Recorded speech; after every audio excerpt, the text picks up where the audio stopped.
ecuatoriano, buscando la verdad y abogando por la unidad nacional en pro de la paz y la seguridad en el Ecuador. Queremos dar la bienvenida a nuestros siguientes invitados en la revista de Opinión y Democracia: el doctor Ramiro Rivera Molina, columnista del Comercio, analista político; la doctora Janina Mondino, consultora en gestión política; y el sociólogo Simón Ordóñez. Les invitamos para hacer una evaluación de la gestión del gobierno. Cierto es que son solo 6 meses, porque hay que decirlo, porque hay administraciones que tuvieron 10 años y que ahora se sigue hablando de las cosas que hicieron o dejaron de hacer. Pero en todo caso es importante evaluar cuando, además del país en poco tiempo estará ya inmerso en un proceso electoral. Estamos en los prolegómenos de una campaña y que terminará con los comicios presidenciales y legislativos de febrero del 2025. ¿Cómo evaluaría esta gestión de gobierno, doctor Ramiro Rivera? Muy buen día. Muy buenos días, muchas gracias y un gusto compartir con Janina y con Simón. Bueno, usted lo ha dicho, es muy poco tiempo para pedir demasiado. Sin embargo, en ese poco tiempo me parece que tenemos que balancear algunos elementos con cierta objetividad. Me parece que el mayor logro de los 6 primeros meses del mandato del presidente Noboa está el haber enfrentado de manera frontal y decidida la lucha interna contra el crimen organizado y el narcotráfico.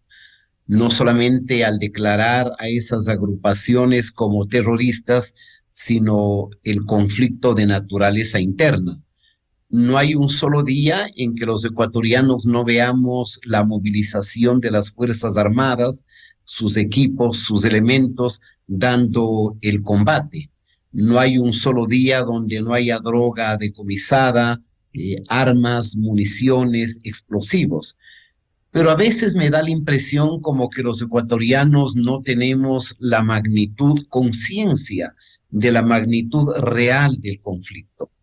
Significa esto que no estamos enfrentando a un enemigo de 6 meses, de 1 año o de 2 años. Probablemente si el Ecuador quiere volver a tener control del territorio con políticas económicas y sociales y de alguna manera aplacar a estos grupos de la criminalidad, necesitaremos por lo menos una década. Los entendidos señalan que estamos viviendo lo que vivió Colombia en los años 80 y algunos dicen que lo peor estaría por llegar. De tal manera que ese me parece un primer tema. Un segundo, obviamente, la crisis del Ecuador es espantosa. Y también ahí me da la impresión que las élites y aún algunos sectores de la comunicación social no tienen una real conciencia de la magnitud de la crisis económica. Si usted suma el déficit fiscal del 5%, agregado a un 5% de atrasos e impagos con el IES, con el SRI, con los trabajadores, con los proveedores, usted tiene un déficit del 10% del PIB, lo que significa que usted está enfrentado a la magnitud de una crisis igual o peor a la que tuvo las arcas fiscales en la crisis del 99. El empleo sigue siendo un enorme problema y lo seguirá siendo, porque para comenzar, acaban los ecuatorianos de votar en contra del trabajo por horas, porque se inventaron todo un relato de que los perjudicados iban a ser quienes tenían trabajo y que es el neoliberalismo y que por aquí y que por allá.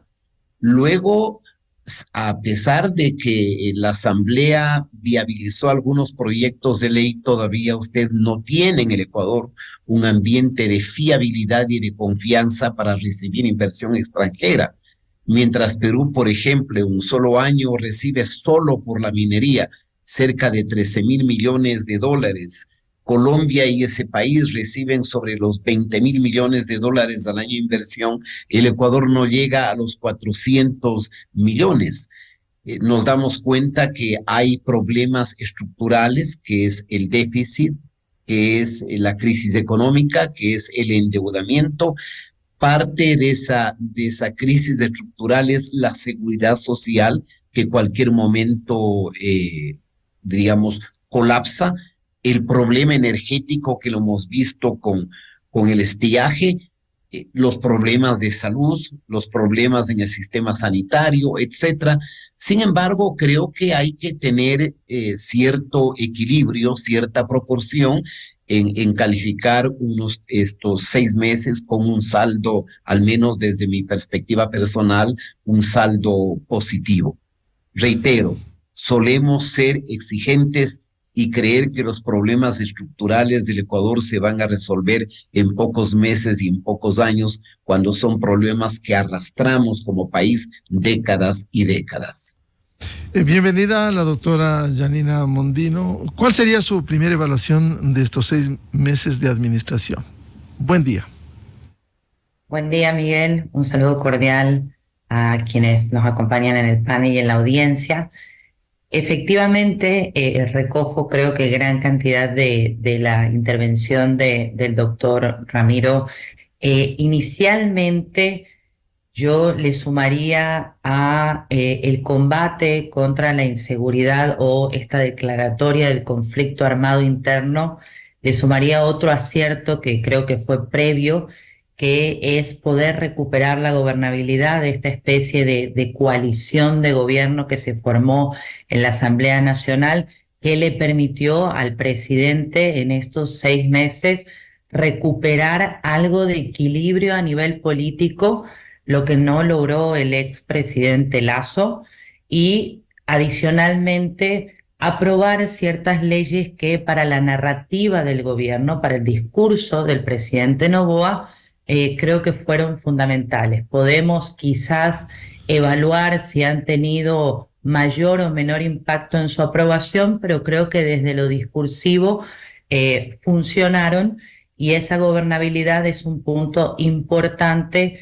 en esta nueva relación que se generó entre el Ejecutivo y la Asamblea Nacional, y que incluso se ve reflejado en algunos números positivos que podría tener esta asamblea con respecto a la asamblea pasada. De allí coincido en que el combate frontal y decidido que se ha llevado adelante a partir del 9 de enero es otro de los puntales importantes del presidente o de la gestión del presidente Noboa.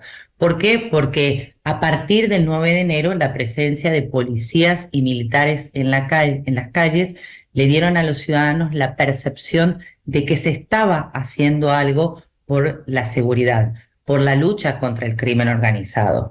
Recordemos que la inseguridad apareció en las encuestas, en las mediciones, en los sondeos de opinión pública en los últimos 2 años como la principal de las preocupaciones a nivel nacional, y si bien la tarea está todavía incipiente o no ha concluido porque hay mucho por hacer y puede tomar muchos años, la percepción es que se empezó, que se está haciendo algo. Y creo que la victoria del gobierno en las preguntas de seguridad en la consulta popular ratifican esta percepción de los ciudadanos de que empezó un camino que claramente tiene altos y bajos, pero que es el camino en el cual se puede enrumbar esta causa nacional.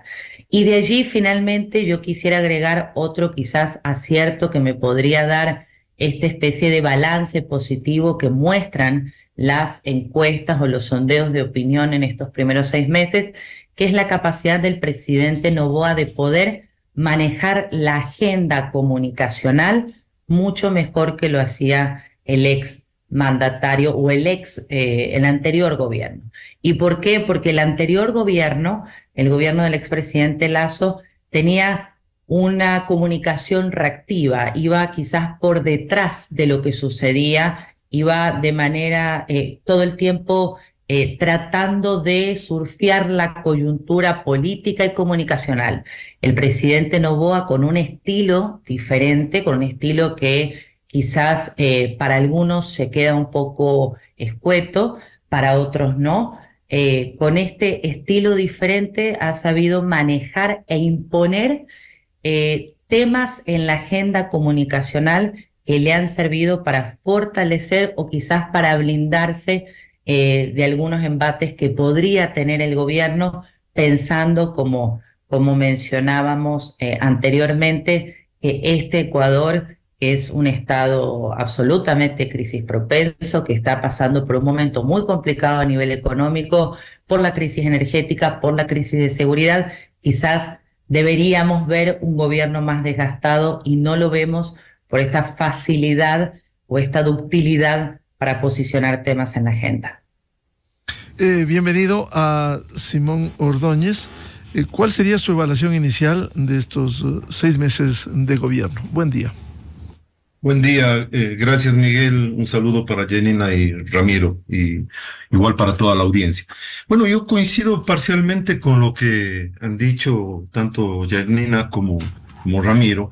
Es cierto que una de las preocupaciones mayores de los ecuatorianos ha sido el tema de la inseguridad y que el presidente ha intentado darle respuesta a ese asunto. Sin embargo, creo que esa respuesta que ha dado tiene algunas limitaciones porque yo no veo que haya un plan realmente completo, digamos, una estrategia de largo plazo y clara, y una estrategia que además contemple cómo vamos a hacer para salir de ese momento, porque una guerra interna no puede ser permanente, ¿no? Esa declaratoria, este momento nos está causando gravísimos problemas, por ejemplo, con temas de inversión extranjera y con temas de turismo. Hace poco estuve por mi tierra, por Cuenca, y esta que es una zona que vivía en gran parte del turismo, sobre todo el centro de Cuenca, prácticamente el turismo este rato es nulo porque, claro, nadie quiere ir a un país en donde le dicen que hay una guerra, ¿no es cierto?, que hay prácticamente un enfrentamiento armado, y creo que ahí el discurso del gobierno ha exagerado un poco las cosas, porque además, digamos, exagerar un poco, ¿no es cierto?, generar más miedo del que se debería en la sociedad, permite que los gobiernos puedan usar manos duras y que a su vez, ¿no es cierto?, las poblaciones reclamen esta mano dura o acepten la mano dura e incluso que se sobrepasen algunos límites. Creo que quizás, Simón, si me permites, exagerar es tener ese saldo lamentable que no había tenido el Ecuador. El Ecuador era considerado isla de paz en medio de Perú y Colombia, que han tenido serios problemas armados, pero no estamos viviendo la penetración del narcotráfico, decomisar cientos de toneladas, los muertos, los homicidios, las extorsiones.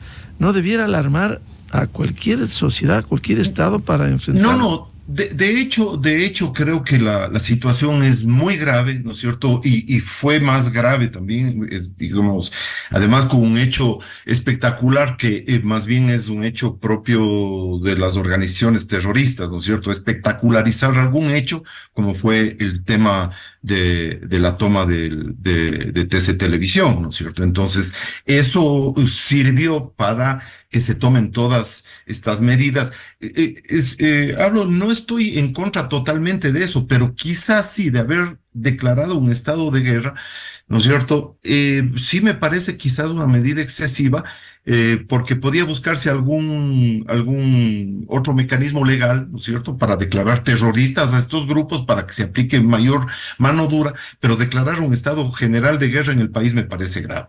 Y me parece grave también porque desde que asumió el poder, ¿no es cierto?, y yo he sido terriblemente crítico del correísmo, así que quisiera que no se haga ninguna comparación, sino que más bien veo que este presidente tiene rasgos de aquello que fue el primer Correa. y que todos sabemos en qué terminó.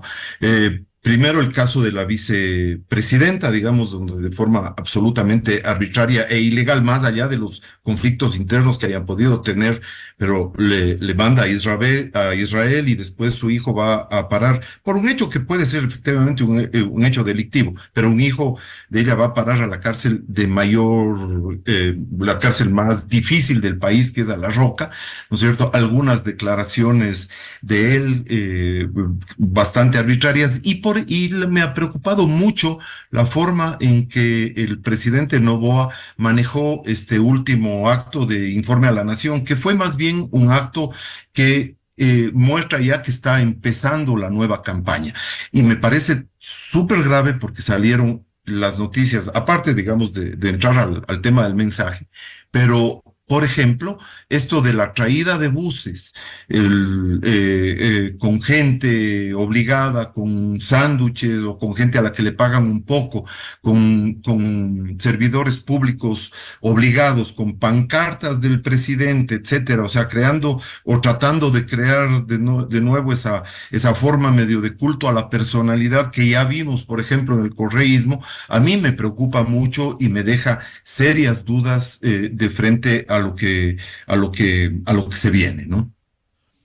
Vuelvo con el doctor Ramiro Rivera. Con estos antecedentes, ¿qué le espera al país? Estamos involucrados a puertas de un proceso electoral y en estas condiciones, ¿cómo enfrentar estos grandes desafíos? El económico, el del empleo, el político. Evidentemente ya se mueven los movimientos y los partidos políticos cuando hay un problema serio instaurado como el de la inseguridad en el Ecuador.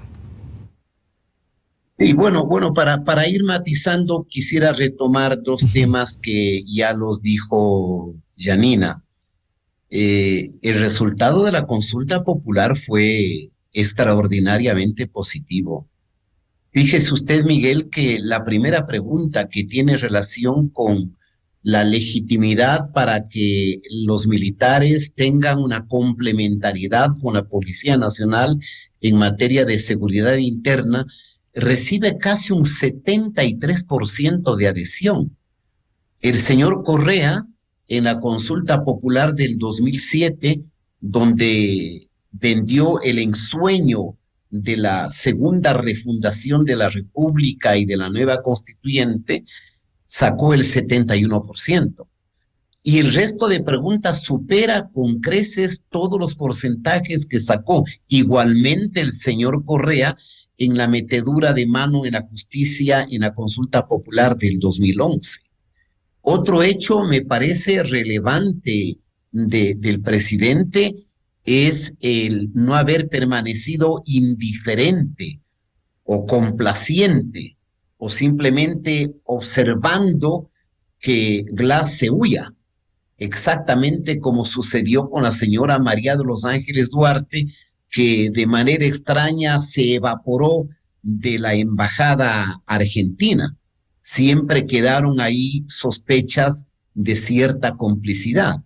El presidente Noboa tomó la decisión que como ciudadano me pareció firme y valiente de incursionar en la sede diplomática de México a sabiendas de la complicidad de López Obrador que se quería llevar al señor Glass. ¿Qué pasaba si el señor Glass se iba? El señor Correa se reía del Ecuador entero y el damnificado habría sido la imagen del gobierno y la dignidad del país. De tal manera que ese acto me parece que fue de firmeza, contrario a la hipótesis de que algunos pesimistas decían que el acuerdo en la Asamblea era para la impunidad. No hay tal impunidad. No hay ninguna factura por la impunidad. Y por eso le vemos hoy a un Correa cada vez más, desquiciado, cada vez más atolondrado, cada más enloquecido, cada vez estorba aún a sus propios partidarios. El tercer elemento, yo creo que, reitero, no nos damos cuenta de la magnitud del problema interno. La criminalidad y el narcotráfico prácticamente ha permeado todas las instituciones del Estado.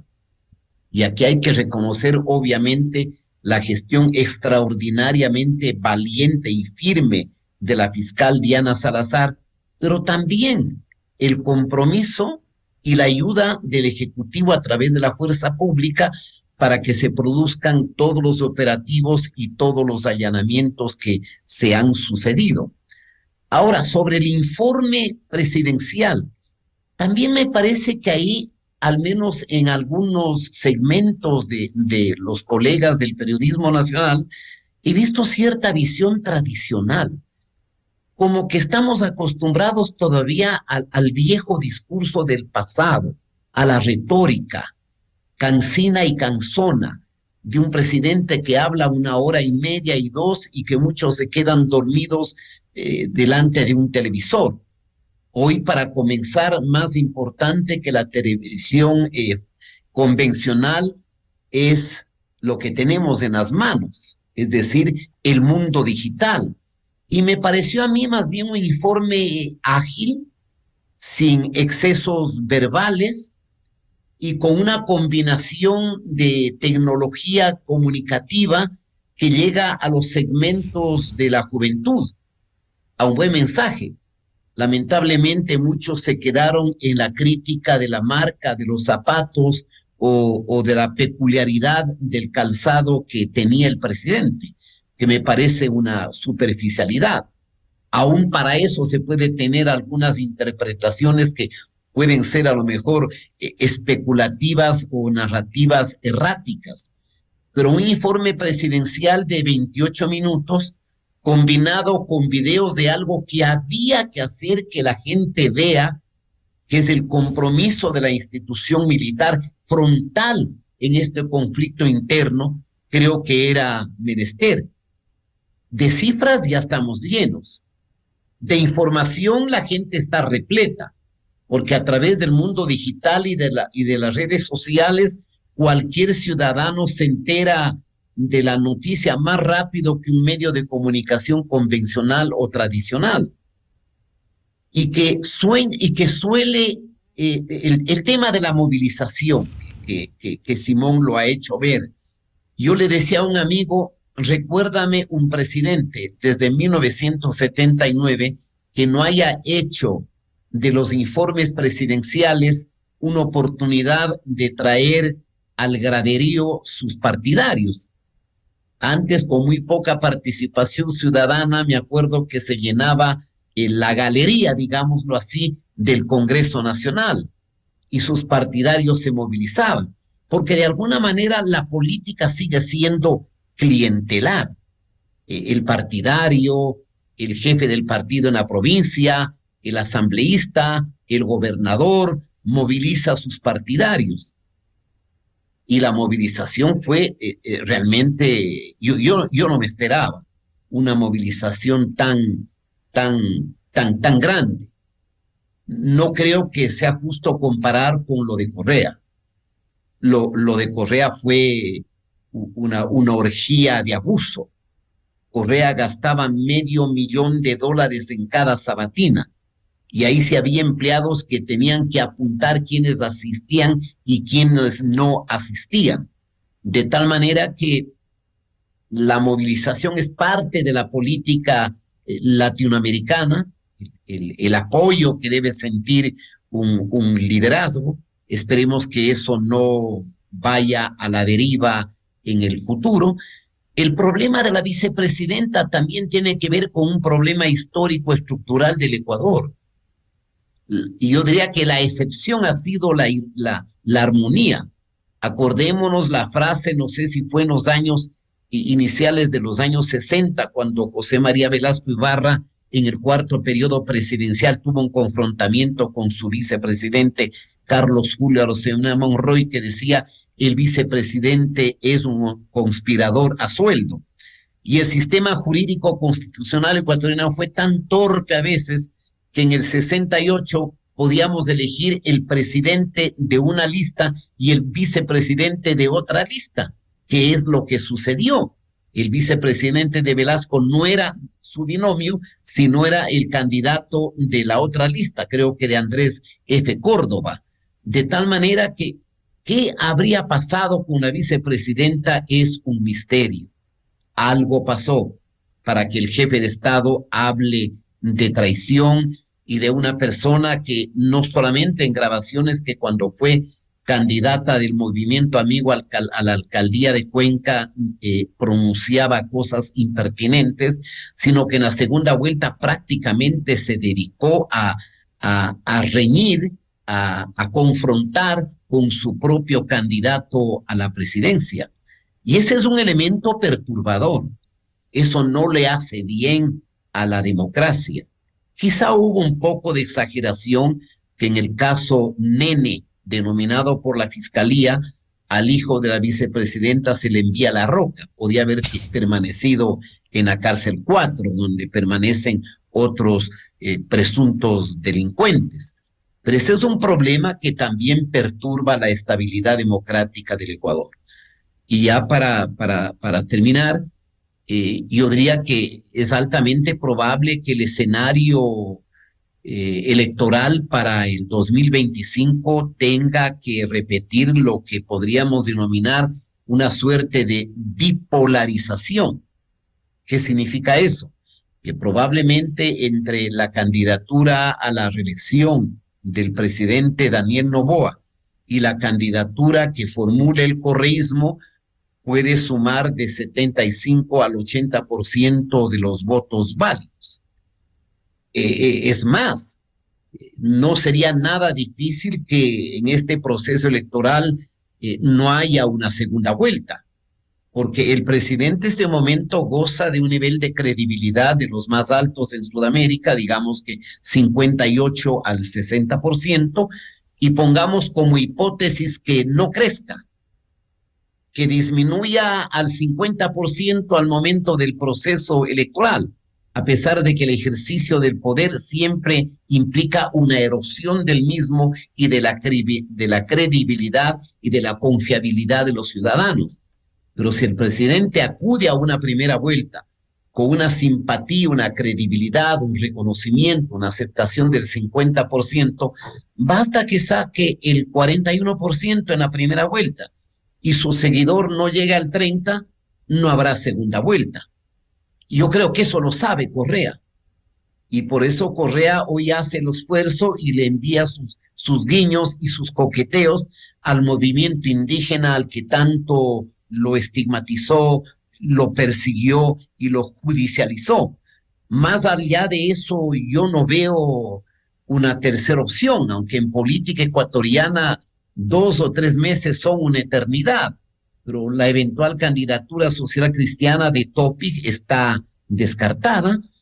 Una eventual candidatura de Construye no es viable en este momento porque su partido ha sido, creo yo, injustamente ilegalizado. Eso no es bueno para la democracia ecuatoriana.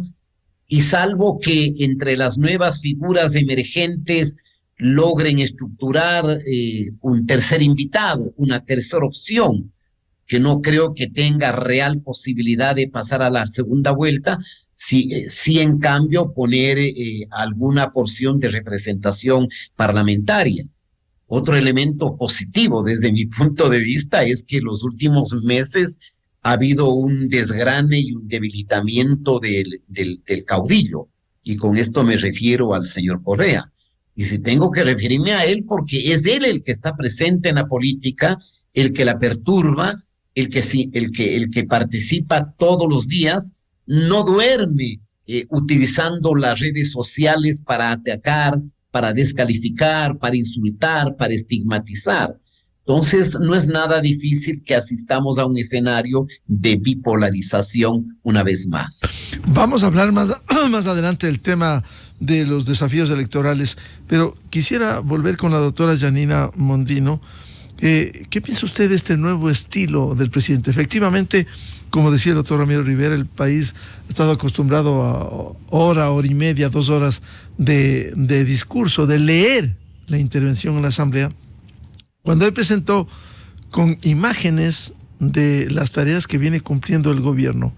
¿Un nuevo estilo de informe presidencial? ¿Qué piensa? Sí, efectivamente creo que el presidente Noboa maneja este nuevo estilo y lo ha hecho desde la campaña y lo mantuvo en el gobierno, lejos de preocuparse de que quizás esto podría afectar, si se quiere, en su imagen o en la credibilidad que podría tener el gobierno si esta impronta, que es mucho más escueta, que es mucho más sencilla, que tiene mensajes más claros, es llevada adelante con el mismo impulso que él lo manifestó incluso en su campaña. Yo creo que el informe a la Nación tuvo una mezcla de la nueva política y la vieja política.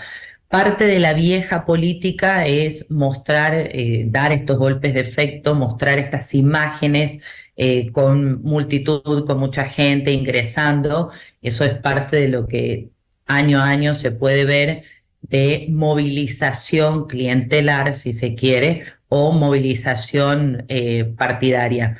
Por otro lado, el presidente siempre ha sido sincero en decir que es un hombre de pocas palabras, que prefiere hablar menos y hacer más, y creo que este formato que utilizaron en el informe a la Nación en la forma lo ayudó mucho, sobre todo porque mezclaba mensajes sencillos y grandes postulados con, bueno, otras cifras que podemos o no, digamos, debatir si eran muy fieles a la data, cuando se hacía sobre todo en las redes sociales la comprobación de todo lo que había mencionado, pero finalmente fue un estilo mucho más amigable, sobre todo con su audiencia, es decir, con ese electorado al que él constantemente le habla, que son los jóvenes, que los mencionó más de 10 veces a lo largo de los 28 minutos que duró el informe.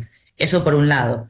Por otro lado, también creo que es importante entender que estos formatos de informes a la Nación quedan un poco caducos, no desde la forma, sino desde la difusión. ¿Y por qué? Porque, como bien mencionaban en el panel, ya no es fundamental lo que suceda a través de la televisión, sino lo que suceda a través del celular.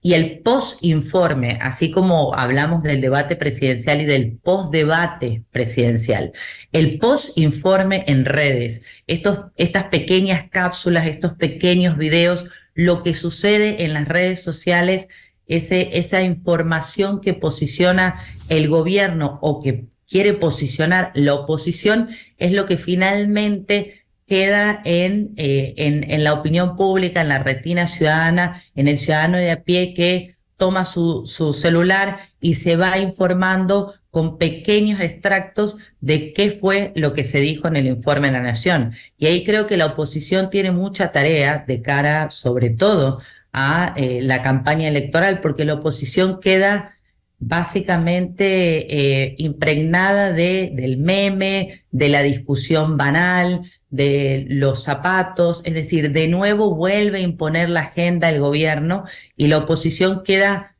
fuera de críticas constructivas y queda dentro de esta especie de desespero por intentar confrontar, pero creo que finalmente no hay un posicionamiento claro. Es decir, un presidente que en la forma tuvo un estilo nuevo y que le quedó muy bien, le sentó muy bien y le dio cierta frescura y cierta quizás milla extra para poder pelear en lo digital el posicionamiento de estos mensajes.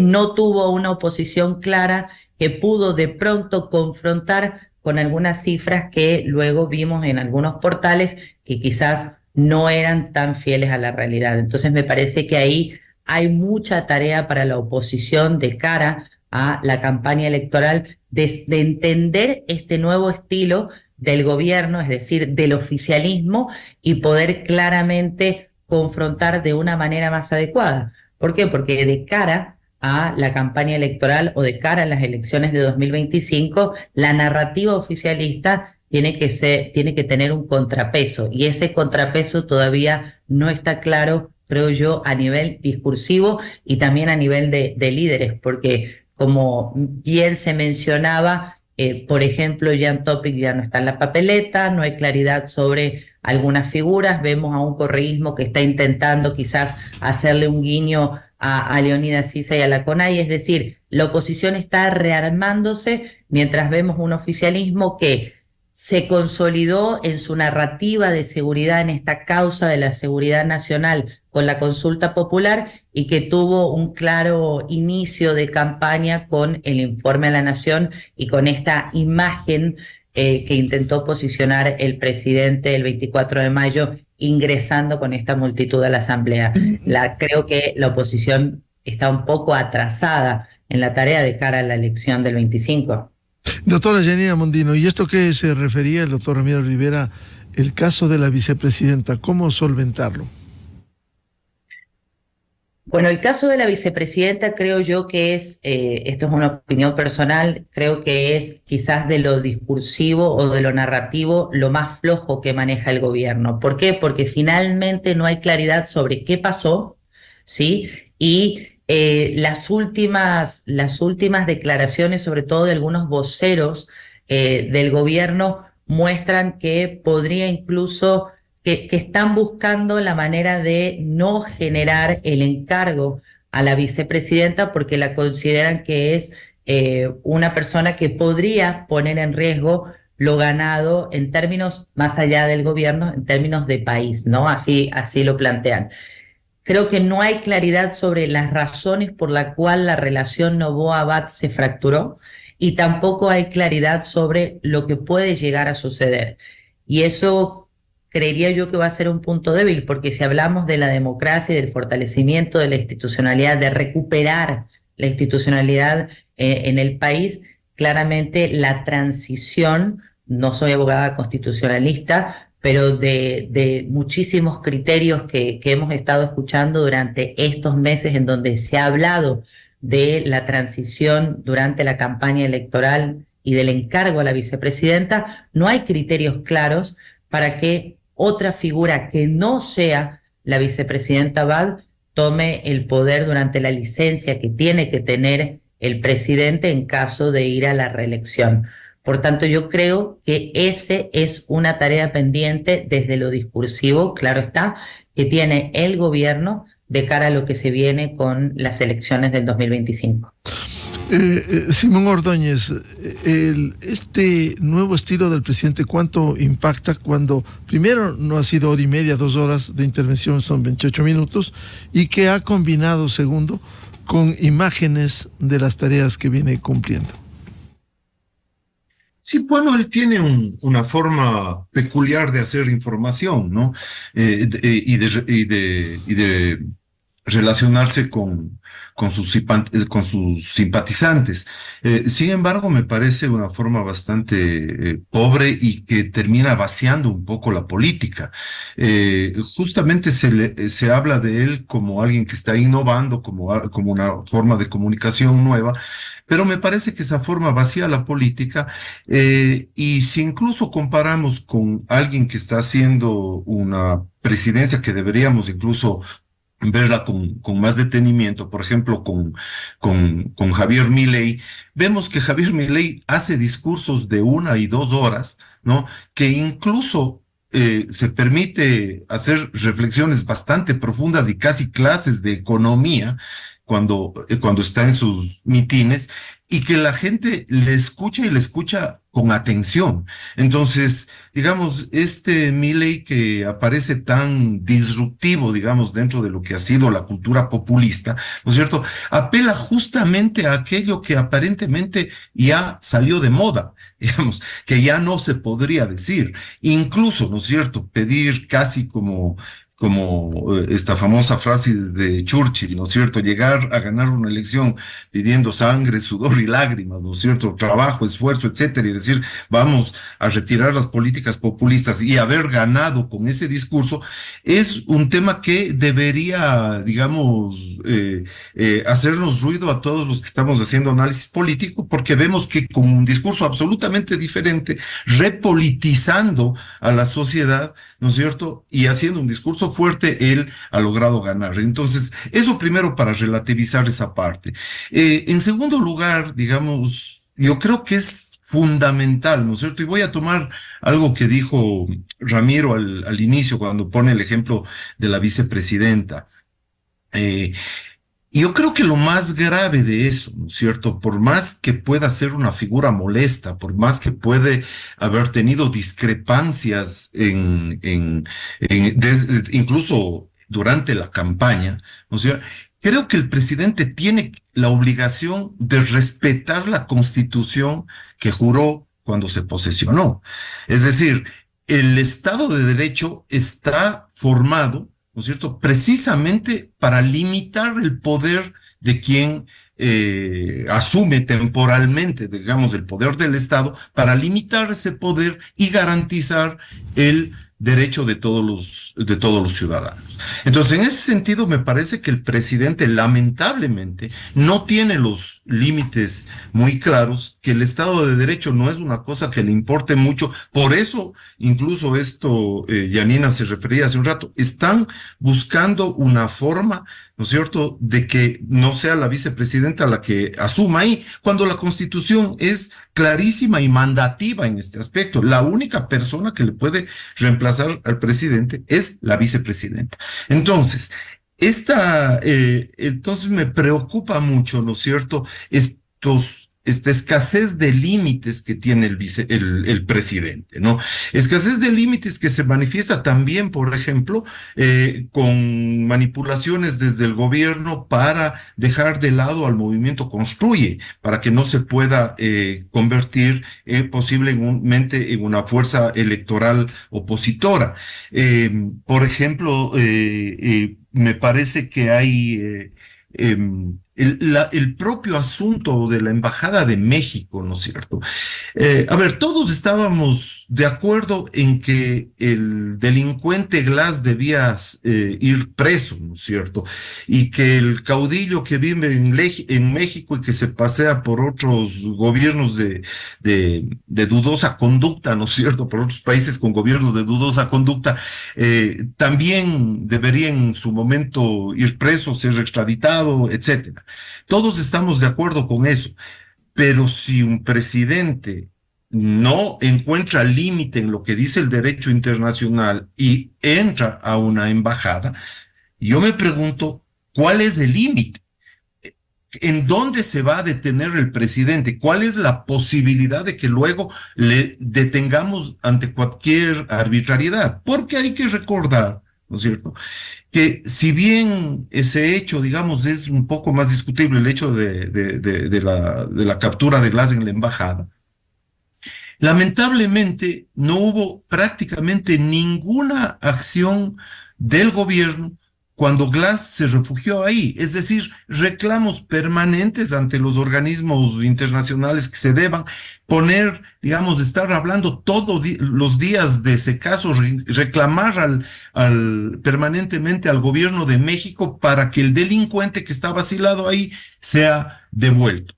Me parece que más bien eso que ocurrió fue un tema muy ligado al tema de ganar la consulta. Y sobre la consulta, ya que tocamos ese asunto, es cierto que tiene un triunfo importante en las 9 preguntas en las que ganó. A mí lo que me preocupó mucho es que el gobierno no se preocupó, ¿no es cierto?, de hacer publicidad y de informar a la población sobre las 2 preguntas que quizás eran más importantes en la perspectiva de reactivar la economía y de que venga inversión extranjera, que fueron los temas del arbitraje y los temas del trabajo flexible y el trabajo por horas. El gobierno, yo vi a varios de sus voceros, incluso al actual viceministro de gobierno, me parece, le oí unas 2 o 3 intervenciones, pero que fueron de una pobreza absoluta, porque ni siquiera entendía cuál es la importancia de esas 2 preguntas para el desarrollo económico futuro. Entonces, si es que el presidente está más preocupado en este momento de ser candidato y de asegurarse digamos, la nueva reelección durante el próximo año, me preocupa que eso sea digamos, un obstáculo muy fuerte para que su preocupación principal sea en este momento recuperar la economía y hacer un gobierno bueno, es decir, un gobierno que intente reactivar la economía, que intente crear las condiciones de libertad para que se genere empleo y ese tipo de cosas. Entonces me parece un poco preocupante. Y como última cosa digo, creo que esta polarización a la que nos llevó Correa y en la que todos, digamos, yo recuerdo perfectamente a Ramiro, Miguel, Yanina, creo que es muy joven y no la recuerdo en los combates contra la tiranía correísta, ¿no es cierto? Yo también estuve muy metido en esas cuestiones, ¿no es cierto? Pero esta polarización hace que en determinados momentos, ¿no es cierto?, empecemos a juzgar medio con doble rasero las cosas. Entonces, aquello que hace Noboa como ataca supuestamente a Correa puede ser relativamente bien visto o nos hacemos de la vista gorda frente a las arbitrariedades que puede cometer, y eso me parece altamente peligroso para los demócratas del país. A ver, una ronda final sobre los desafíos electorales. El país está inmerso. Sabíamos que este gobierno tenía que completar el periodo de 4 años de Guillermo Lasso, pero ya estamos a puertas de un proceso electoral. Ya en septiembre deberán inscribirse las candidaturas, las elecciones en febrero del próximo año. Frente a ese panorama, ¿cómo afrontar esta realidad? Doctor Ramiro Rivera. Sí, solo 2 elementos. Estoy totalmente de acuerdo con Simón respecto al ejercicio del poder. Una de las características esenciales del ejercicio de la democracia constitucional es el poder limitado, el poder controlado. El poder sin control deviene en arbitrariedad y en absolutismo. Ya tuvimos los 10 aciagos años de Correa. Otro elemento, el caso de la vicepresidenta es bien complicado, porque es el ordenamiento constitucional el que establece, diríamos, el orden de precedencia del encargo. Y ahí puede ser un punto débil. Si la vicepresidenta quiere trastornar, hacer daño al presidente Noboa, probablemente el mayor favorecido puede ser el propio presidente Noboa, porque la opinión pública se volcaría en contra de cualquier locura o desquicio que la vicepresidenta quiera hacer en el ejercicio transitorio de la presidencia, con el ánimo de hacerle daño al presidente Noboa y de favorecerle al correísmo o al caos. Eso es verdad. El segundo elemento que queda absolutamente claro es que el mundo de la comunicación política cambió y que no hay una misma receta para 2 casos. Con frecuencia se suele decir que quien confronta y pelea pierde. Milei confronta y pelea y gana. Y sí creo que el Ecuador está cansado de la confrontación, es verdad. Un correísmo que ha declinado en el apoyo, que debe estar alrededor del 25%, un anticorreísmo que debe estar en el 30%, pero hay, más allá de eso, cerca de un 50% de la población que está más allá de la dialéctica correísmo y anticorreísmo. Es a ese segmento mayoritario al que el presidente está llegando con los instrumentos digitales de la comunicación para los cuales la juventud es mucho más sensible. Entonces, ahí tiene el presidente una primera ventaja. Mientras, para la campaña electoral me refiero, mientras el correísmo está menguado, ha tenido deserciones, Sabíamos siempre que era una organización proclive a la corrupción. Hoy es innegable que es una organización extensiva del narcotráfico, con conexiones con el crimen organizado. Ahí está el Boy Scout, el ruso o el Aliaga. No hay foto de un narcotraficante o un delincuente que no pose gozoso con Correa y con Patiño. Si habría que hacer un álbum del mundo delictivo, no hay fotografía en la que no aparezca el señor Correa. Entonces, mientras Correa está en el mundo de la pelea, en el mundo de la confrontación, del estigma, del insulto, de la agresión desquiciada, que le tiene harta a la gente, al otro lado usted tiene un joven presidente que no está en ese tipo de confrontación, sino que está con una suerte de empatía o diálogo, diríamos, positivo con la juventud. Mientras usted le ve al señor Correa en Twitter o en X, en el insulto, en la degradación, le ve al presidente en Instagram, en TikTok o en otras redes, en un diálogo positivo con la juventud, sintonizando con los problemas que siente la gente. Ahí tiene una segunda ventaja. Una tercera ventaja es que está en el ejercicio del poder. Y ese es un fenómeno inherente al sistema presidencial y a los presidencialismos.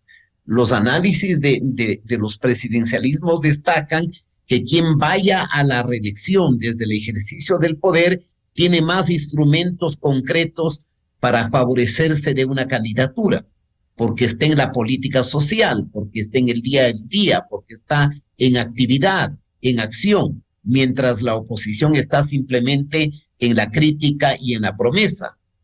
Me parece que de producir, que en este proceso electoral yo advierto de nuevo que vamos a asistir a un segundo o tercer capítulo de bipolarización, correísmo, anticorreísmo, sobre todo de un sector de la población y de aquella gente, la juventud, que no conoció la irrupción del correísmo ni el daño que hizo.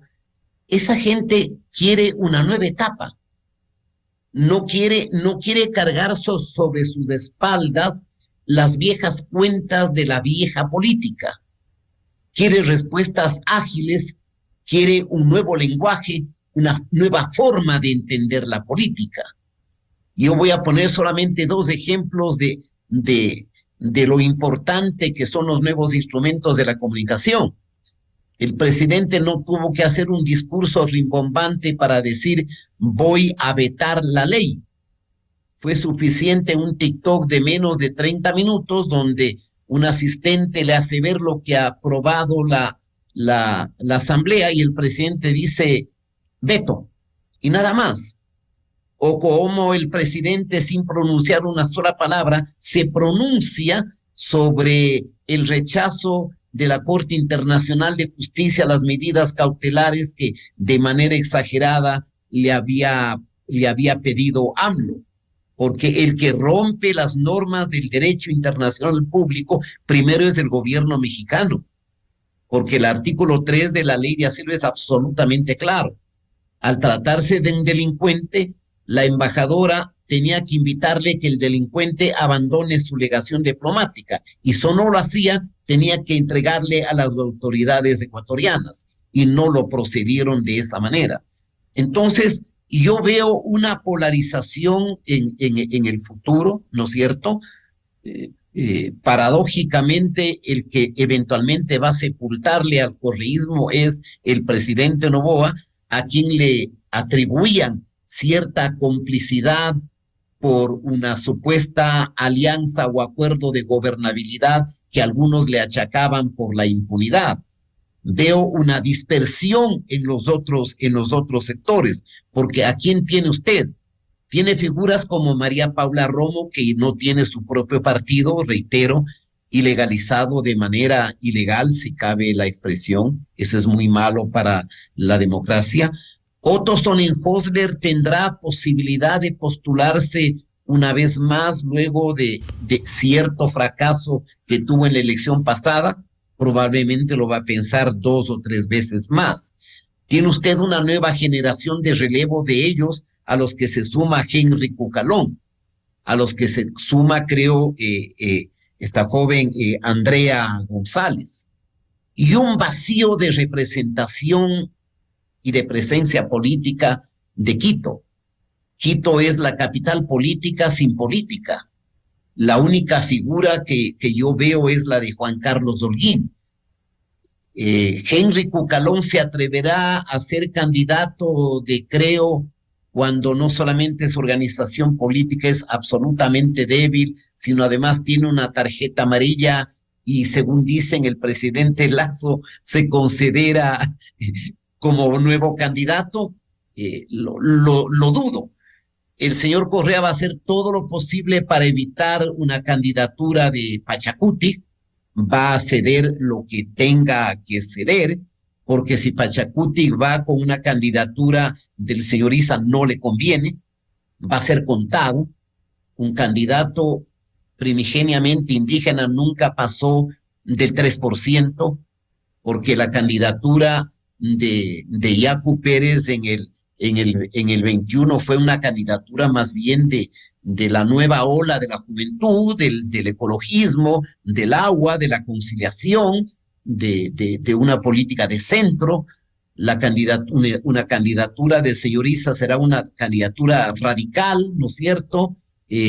Senderista, mariateguista, y probablemente sacará lo que siempre sacó el movimiento indígena, muy poca representación. Si va junto a Correa, de pronto puede arrancar 6 u 8 ubicaciones. Es altamente probable que el correísmo disminuya en la representación numérica, a pesar de que lamentablemente las élites ecuatorianas no se dan cuenta que el diseño del sistema electoral ecuatoriano es tan perverso, que está diseñado no solamente para una barrialización de la política, una cantonización de la política, sino además para otorgarle sobre-representación a la organización más grande, que hasta hoy ha sido el correísmo, y probablemente en la elección que venga sea ADN, el partido del presidente Noboa.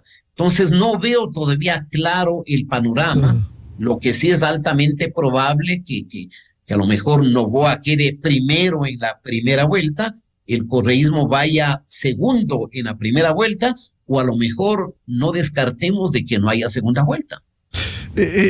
Doctora Janina Mondino, ¿cómo ve el panorama electoral en el que se encamina el país? Bueno, antes quiero recoger un poco el ejemplo de Milei. Creo que Milei no solamente está llevando adelante lo que él llama la batalla económica, que es su principal motus en el gobierno, sino que también una batalla cultural importante, ¿no? Hay una resignificación muy fuerte sobre aspectos, sobre pilares, sobre símbolos. Incluso él intenta de alguna manera, como lo dice, refundar, ¿no? Esta Argentina liberal. Entonces creo que allí se quiere mucho más condumio, mucho más concepto por sobre lo que cimenta de alguna manera el gobierno y la narrativa de gobierno de Milei, diferente de lo que sucede en este momento en el Ecuador, que este nuevo Ecuador, que es un poco lo que fue el eslogan de campaña y lo que intenta hacer el mito de gobierno, bueno, recién está empezando a aflorar. Creo que hemos visto mucho más de forma que de fondo sobre eso. Entonces, solamente para dejar ese pequeño tema de la batalla cultural. Bueno, yo creo que el Ecuador es un país de pronto de momentos, ¿no? De coyunturas. Mucho puede pasar hasta febrero del 2025 y el tablero electoral podría cambiar. Me parece que es fundamental pensar que los gobiernos, que los oficialismos necesitan crecer rápidamente, porque llega un momento en el cual se estancan y por el desgaste propio de la gestión comienzan a caer, y eso es algo en lo que Noboa y su equipo deben estar pensando, digamos, de cara a la elección, porque estarán en el gobierno, y más allá de que han logrado esta impronta, este nuevo liderazgo, y que creo que han trabajado bastante en estos 6 meses para reafirmar esta relación con este electorado que Noboa considera que es su votante duro. Creo que tienen que hacer un esfuerzo importante extra por tratar de llegar a otro segmento, porque el gobierno tiene que comunicarse con todos. Entonces, si bien hay una relación que se fue refrendando con su electorado duro, necesita llegar a estos posibles que debe conquistar de cara incluso a consolidarse en una primera vuelta, si así lo quiere. Por el momento creo, y repito esto, la oposición tiene mucha tarea porque no logra ser una oposición que ponga sobre la mesa temas en la agenda, no logra ganar la conversación, no logra imponerse en la conversación, y creo que, para ser muy descriptiva, va por detrás de la conversación del gobierno, y eso a la oposición no le sirve.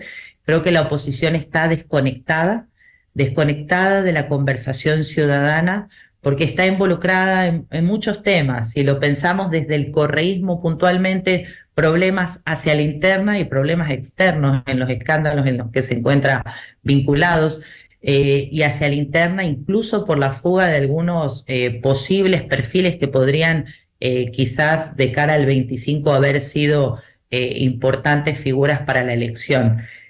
Creería que el resto de los partidos, si podemos o si queremos etiquetarlos, podrían ser parte de esto de los partidos tradicionales. Y así como Noboa, Milei, Bukele y otros líderes de la región que son parte de este fenómeno que está por encima y por fuera de los partidos políticos tradicionales, porque los partidos están en crisis, en el Ecuador están en crisis, y esa crisis se ve claramente en incluso la ausencia de perfiles fuertes a muy pocos meses de tener que definir sus candidatos tanto a la presidencia y vicepresidencia como a la Asamblea Nacional.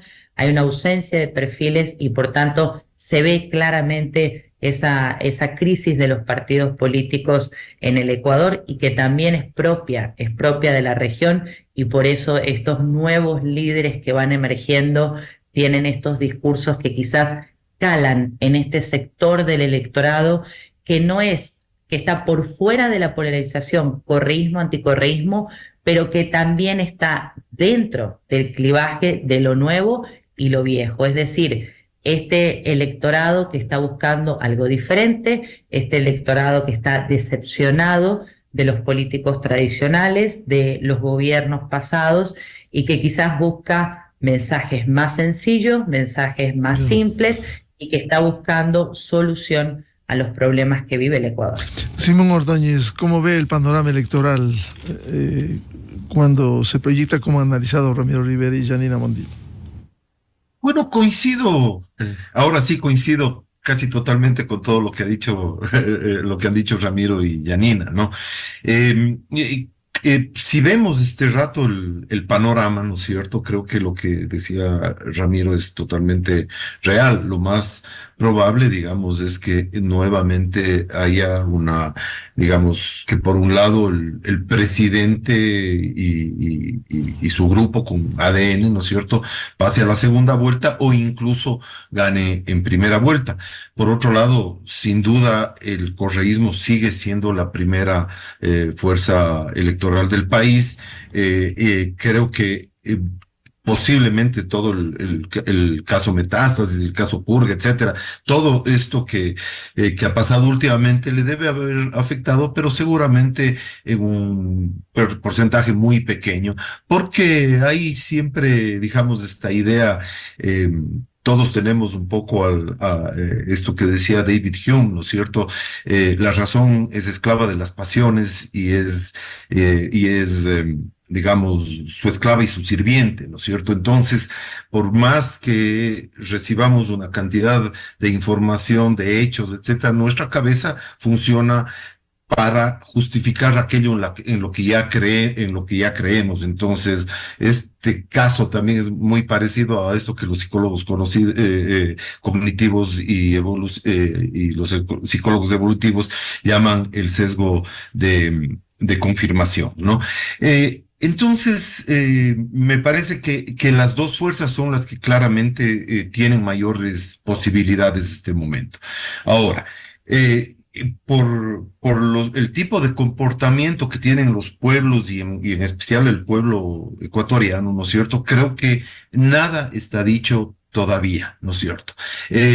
Incluso el propio presidente actual, ¿no es cierto?, nunca estuvo en la mirada ni de analistas políticos, y creo que incluso del conjunto de la gente, ¿no es cierto?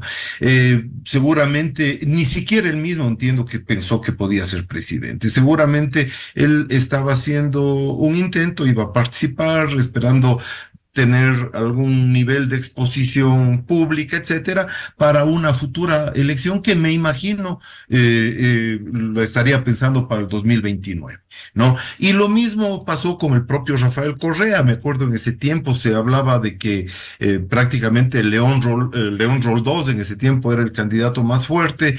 Lo mismo pasó con Lucio Gutiérrez, incluso con el propio Abdalá, aunque bueno, Abdalá tenía un crecimiento ya anterior más grande, ¿no es cierto? Entonces, creo que si el gobierno ocurren algunas cosas, como por ejemplo el tema de la energía, que es un tema que se viene arrastrando desde hace mucho, ¿cierto? Y donde obviamente, digamos, este ícono del correísmo que fue el proyecto Coca-Cola Sinclair, ¿no es cierto?